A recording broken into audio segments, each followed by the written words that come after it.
Part start करते हैं, that is damped oscillations. It is very important question, ये long question के लिहाज से भी आ चुका हुआ क्वेश्चन है। तो डैम्ड ऑसिलेशंस, ज़ाहिर बात है अगर आप इसको डिफ़ाइन करते हो तो ऐसी ऑसिलेशंस या ऐसी वाइब्रेशंस जिनका amplitude with the passage of time कम होता जाता है और ultimately it goes to zero. तो ऐसी ऑसिलेशन जिसमें एम्पलीट्यूड जो है वो किसी भी बॉडी का एट द स्टार्टिंग पॉइंट ज़्यादा होता है, with the passage of time ये कम होता जाता है और अल्टीमेटली एम्पलीट्यूड बिकम्स और displacement becomes zero. Such type of oscillations are called damped oscillations.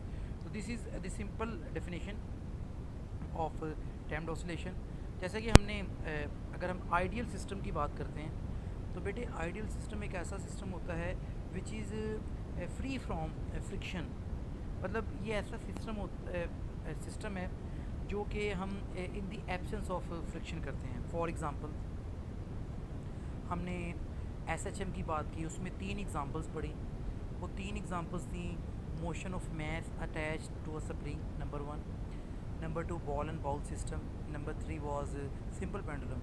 तो SHM एक सिस्टम है, SHM से कोई बॉडी परफॉर्म कर रही है जैसे बॉल एंड बाउल सिस्टम है, इट इज़ अ सिस्टम।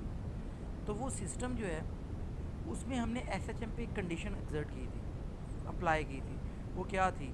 वो कंडीशन ये थी कि सिस्टम जो है इट शुड बी फ्रिक्शनलेस। तो जब सिस्टम इन फ्रिक्शनलेस होगा ना तो फिर उसका फ़ायदा क्या होगा? फ़ायदा ये होगा कि उससे ना जो उसका एम्पलीट्यूड है it will remain constant through out the motion.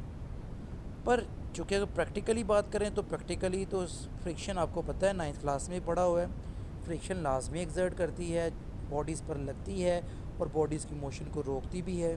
तो it is mention in our text book, practically in all systems the force of friction retards the motion, it stops the motion. So systems do not oscillate indefinitely, मतलब ये एक constant amplitude के साथ, constant displacement के साथ कोई भी system oscillate कर ही नहीं सकता। और अल्टीमेटली फ्रिक्शन करती क्या है? फ्रिक्शन जो है ये उस सिस्टम के एम्पलीट्यूड को मिनिमाइज़ करती जाती है। जैसे कि मेंशन भी है, the friction reduces the mechanical energy of the system as time passes. वक्त के गुजरने के साथ साथ ये क्या करती है? ये मैकेनिकल एनर्जी, इट मीन्स कि जो उसको मैकेनिकल एनर्जी हमने प्रोवाइड की होती है, आप सिंपली कह सकते हो उसका एम्पलीट्यूड, उसका डिस्प्लेसमेंट रिड्यूस करती है। And motion is said to be damped. Damped का मतलब ये होता है कि जिस पर फ्रिक्शन एक्ट कर रही हो, ऐसा सिस्टम जिस पर फ्रिक्शन एक्ट कर रही हो।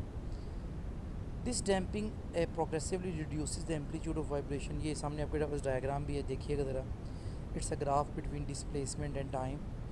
You will see at the starting time, start पे डिस्प्लेसमेंट बहुत ज़्यादा है, as a time passes amplitude जो है इट डिक्रीज़, एंड एक ऐसा पॉइंट भी आ रहा है जहाँ पर एम्पलीट्यूड ज़ीरो हो चुका है। अब ये जो नेक्स्ट पैराग्राफ है, एक्चुअली ये एक प्रैक्टिकल एप्लीकेशन दी हुई है, और ये प्रैक्टिकल एप्लीकेशन दी हुई है शॉक एब्जॉर्बर्स की। ये जो ऑटोमोबाइल्स होती हैं, गाड़ियाँ होती हैं इंजन से चलने वाली, इनमें शॉक एब्जॉर्बर्स होते हैं। ये शॉक एब्जॉर्बर्स क्या करते हैं? जब भी हमारी जो कोई भी गाड़ी है वो कहीं बम्पी ट्रैक से या रफ सरफेस से पास करती है सडनली, तो ये शॉक एब्जॉर्बर्स क्या होते हैं? ये जो उस बम्पी सरफेस को या रफ सरफेस को शॉक्स को एब्जॉर्ब कर लेते हैं और अल्टीमेटली ये गाड़ी को ज़्यादा ऑसिलेशन से बचाते हैं। और ये शॉक एब्जॉर्बर्स गाड़ी की कंफर्टेबल जो है वो लग्जरी को शो करती हैं कि कितनी कंफर्टेबल वो एक गाड़ी हो सकती है। जिस गाड़ी के शॉक एब्जॉर्बर्स जितने ज़्यादा इफेक्टिव होंगे, वो अगर किसी भी अनइवन सरफेस से या रफ सरफेस से पास करेगी तो वो बहुत ही ज़्यादा वो क्या करेगा, वो शॉक एब्जॉर्बर जो हैं वो उन ऑसिलेशंस को रिटार्ड कर देंगे और अल्टीमेटली वो डैम्प कर देंगे, जिसे हम कहते हैं। और इस तरह से ये एक बेहतरीन डैम्प्ड ऑसिलेशन की एग्जांपल है। तो इस सारे को याद कीजिएगा। बेसिकली ये शॉक एब्जॉर्बर है, इसके अंदर लिक्विड भी इस्तेमाल होता है, it is according to Pascal's law. तो आप इसको पढ़ेंगे आपको समझ आ जाएगी। Sorry. At the last definition mention है the oscillations of a system in the presence of some resistive force are damped oscillations, या ऐसी ऑसिलेशंस जिनका amplitude with the passage of time decrease करता जाता है, अल्टीमेटली इट बिकम ज़ीरो। ऐसी oscillations को भी हम डैम्ड ऑसिलेशंस कहते हैं। तो आई सजेस्ट दैट कि ये क्वेश्चन आप एज अ लॉन्ग क्वेश्चन के तौर पे याद करो, क्योंकि लाहौर बोर्ड में ये question as a long question के तौर पे आ चुका हुआ है। जब लॉन्ग क्वेश्चन के तौर पे आएगा तो डेफिनेटली आप ग्राफ लाजमी ड्रॉ करोगे। ग्राफ, ये जो ग्राफ है बिटवीन डिस्प्लेसमेंट एंड टाइम। तो यहाँ पे हमारे चैप्टर का हाफ पोर्शन कंप्लीट होता है, जिसमें हमने सिंपल हार्मोनिक मोशन को डिस्कस किया और एट द सेम टाइम हमने डिस्कस किया different types of examples of harmonic motion, simple harmonic motion. तो आइए चैप्टर का नेक्स्ट हाफ स्टार्ट करते हैं। Wave motion. अब वेव क्या होती है इसके बारे में डिस्कस करेंगे। तो वेव हमारी ज़िंदगी में बहुत अहम रोल प्ले करती हैं। वेव्स जो हैं वो ट्रांसफ़र करते हैं एनर्जी को। They are called the carriers of energy. ना सिर्फ ये कैरियर्स ऑफ एनर्जी होती हैं, बल्कि ये हमें बहुत ज़्यादा लॉन्ग डिस्टेंस पे इंफॉर्मेशन भी प्रोवाइड करती हैं। तो एक बहुत इंपॉर्टेंट एमसीक्यू है, वेव्स किसी भी बॉडी में प्रोड्यूस खुद ब खुद नहीं होंगी। वेव्स जो हैं वो किसी भी बॉडी में तब प्रोड्यूस होंगी जब हमें कोई वाइब्रेटिंग सोर्स होगा। तो vibrating source is must is necessary for the production of waves. If there is no vibrating source, waves will not be produced. तो आइए दो तीन एक्टिविटीज़ हैं, इनको अंडरस्टैंड करते हैं। जैसे एक्टिविटी नंबर 1 है, एक टब ऑफ वाटर है, सामने शो किया जा रहा है। वी हैव अ पेंसिल, हमने उस पेंसिल के एक एंड को डिप किया हुआ है। तो अब हम इस पेंसिल को मूव करें up and down vertically, you will see that the pencil is the source of producing waves. और इस टब ऑफ वाटर में इसकी वाटर सरफेस पे रिपल्स प्रोड्यूस होंगी, जिसे हम वेव्स कहते हैं। तो और वो ऐसी वेव्स हैं जो इस पेंसिल से दूर जा रही हैं और in the form of concentric circles हैं। अगर हम लकड़ी का कोई कॉक रख दें, वुडन कॉक या पीसीज ऑफ पेपर रख दें, यू विल सी दैट कि वो वुडन कॉक और पीसीज ऑफ पेपर जो हैं वो अपनी मीन पोजीशन पे रहते हुए मीन पोजीशन के आगे पीछे ऊपर नीचे वाइब्रेट करेंगे। ये इस बात की भी निशानदेही करता है कि वेव्स जो हैं वो एनर्जी को ट्रांसफ़र भी कर रही हैं, इसी वजह से वो वुडन कॉक मूव भी कर रहा है। मज़ीद ये कि नेट डिस्प्लेसमेंट ज़ीरो होगा कॉक का।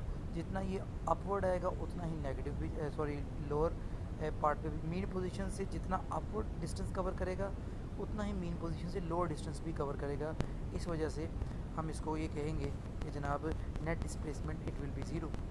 तो दिस इज़ एन एग्ज़ाम्पल। इससे ये अंडरस्टैंड करते हैं हम कि वेव्स जो हैं वो उसको प्रोड्यूस करने के लिए वी नीड अ सोर्स, और यहाँ पे सोर्स हमारे पास पेंसिल है। सेकंड एक्टिविटी में जो बताया जा रहा है उसमें ये कहा गया है कि जनाब आपके पास एक रोप है, आई मीन जो रस्सी है, उसको उस रस्सी का एक एंड आपने बांधा हुआ है किसी सपोर्ट के साथ, फिक्स्ड आप समझ लीजिए दीवार के साथ बांधा हुआ है, और दूसरा जो एंड है वो आपने अपने हाथ में पकड़ा हुआ है।